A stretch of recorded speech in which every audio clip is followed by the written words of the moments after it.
शेतकऱ्याची ऐतिहासिक सरसकट निकषासह तत्वता केलेली कर्जमाफीची घोषणा होऊन सभापती महोदय 1 महिन्याच्या वर ओलांडला।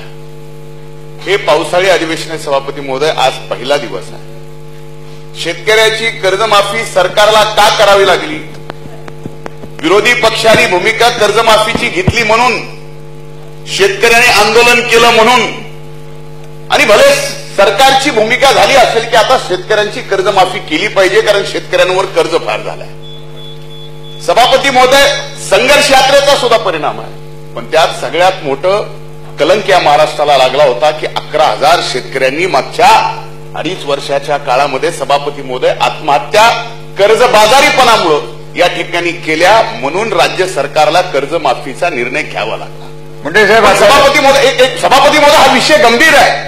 भलेही आज कामकाज कुठलं स्थगित करायचं, नियम 249 लागू होईल का नाही हा विषय महत्वाचा नाहीये सभापती महोदय, पण या ठिकाणी छत्रपती शिवाजी महाराज शेतकरी सन्मान योजनेच्या जाहीर केल्यानंतर जर या राज्यामध्ये शेतकऱ्यांच्या आत्महत्या होत असतील सभापती महोदय, तर या कर्जमाफीच्या संदर्भामध्ये सरकारवर शेतकऱ्यांचा विश्वास आहे का?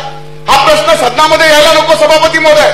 आज 11,000 शेतकऱ्यांची आत्महत्या झाल्यानंतर भले पहिल्या दिवशी स्थगन होणार नाही सभापती महोदय, पण हा विषय तेवढाच महत्वाचा आहे।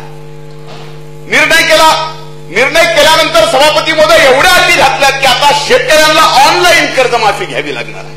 10,000ची घोषणा आपण केली सभापती महोदय, काय होणार आहे महत्वाचं, याची चर्चा होणं आवश्यक आहे सभापती महोदय। एवढाच विषय हो सभापती महोदय, पण 10,000चा निर्णय केला, 10,000च्या निर्णयाच्या बाबतीत मध्ये विषय झाला नाही। सरसकट म्हणून घोषणा केली, सरसकटचा विषय नाही। पुनर्गठित केलेल्या शेतकऱ्यांच्या बाबतीत सरकार काय निर्णय करणार आहे? कारण शेवटी सरकारच्या विनंतीला मान देऊन शेतकऱ्यांनी आणि सरकारच्या धोरणानुसार पुनर्गठन शेतकऱ्यांचं झालं होतं सभापती महोदय, त्याचं सुद्धा त्याच्यात 1.5 लाखाचा फायदा त्यांना होणार आहे का?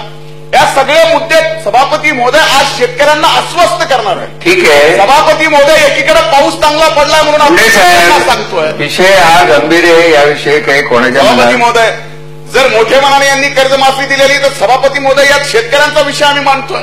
मोठे मनाने आपलं मागणं काय सांगा? मागणं आमचं हेच आहे सभापती महोदय की या ठिकाणी सरसकट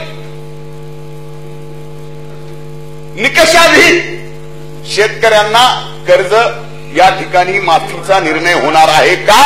पुनर्गठित शेतकऱ्यांना याला फायदा होणार आहे का? 10,000च्या बाबतीत आपण निर्णय घेतला, त्याचं काय झालं? त्या संबंध गोष्टीची चर्चा सभापती महोदय या सदनात व्हायला पाहिजे, म्हणून आमचा आग्रह आहे की या ठिकाणी आज शेतकऱ्यांच्या या सरकारने घोषणा केलेल्या ऐतिहासिक कर्जमाफीच्या संदर्भामध्ये सभापती महोदय या सदनामध्ये आम्ही आपल्याला विनंती करतोय की चर्चा होणं आवश्यक आहे। आमच्या विनंतीला मान द्यावा सभापती महोदय, ही विनंती आहे। ठीक आहे बापट साहेब, सभागृह नेते बोलते, तुम्ही हात वर केला म्हणून मी तुमचं नाव घेतलं।